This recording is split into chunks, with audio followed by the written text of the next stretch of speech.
मुझे खुशी है हमने यह महसूस किया कि अनुसूचित जातियों में कुछ लोग अभी भी आरक्षण के लाभ से वंचित रह रहे थे। उन्हें भी यह लाभ देकर समाज की मुख्यधारा में लाने के लिए हमने गत विधानसभा चुनावों के दौरान संकल्प लिया था। हमने कहा था कि वर्गीकरण करने का जो वायदा हमने किया था हम उसको पूरा करेंगे। मुझे खुशी है कि हमने इस वायदे को अमली जामा पहनाते हुए हमने इसका वर्गीकरण को भी लागू करने का काम ये हमारी सरकार ने किया है। भाइयों, मुझे खुशी है कि हर सरकारी सेवाओं में सीधी भर्ती में हमारे अनुसूचित जाति के लिए आरक्षित 20% कोटे में से आधा 10% कोटा वंचित समाज अनुसूचित जातियों के उम्मीदवारों के लिए भाइयों आरक्षित किया गया है।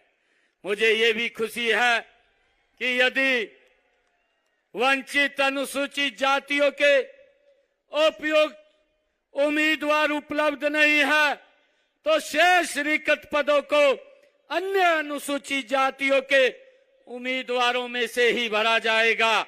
यदि अन्य अनुसूचित जातियों के उपयुक्त उम्मीदवार उपलब्ध नहीं है तो शेष रिक्त पदों को भरने के लिए वंचित अनुसूचित जातियों के उम्मीदवारों पर ही विचार किया जाएगा।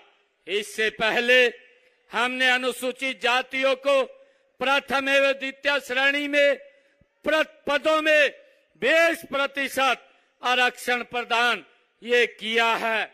मुझे खुशी है कि हम महर्षि वाल्मीकि जी और संत कबीरदास जी, संत रविदास जी महाराज और बाबा साहेब अम्बेडकर जी जैसे महापुरुषों के विचारों का प्रचार करने के लिए प्रमुख शहरों में समरसता विरासत केंद्र स्थापित करने का निर्णय भी हमारी सरकार ने लिया है।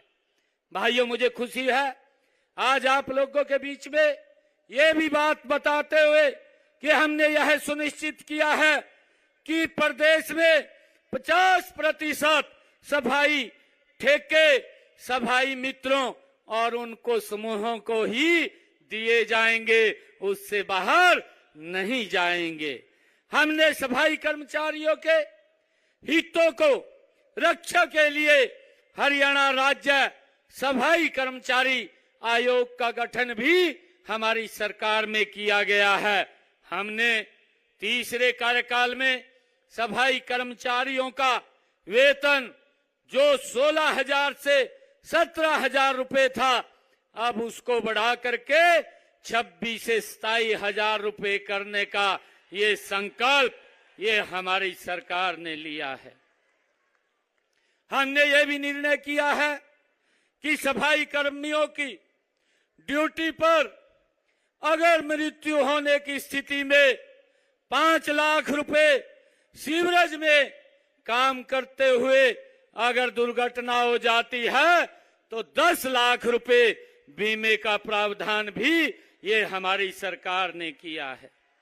हमने एजेंसियों के माध्यम से कार्यरत 5,000 से अधिक कर्मचारियों को संबंधित पालिका के रोल पर लिया है। देश के किसी भी सरकारी कॉलेज में इंजीनियरिंग की पढ़ाई करने वाले हमारे अनुसूचित जाति के हरियाणा के विद्यार्थियों को पूर्ण छात्रवृत्ति देने का संकल्प भी ये आपकी सरकार ने लिया।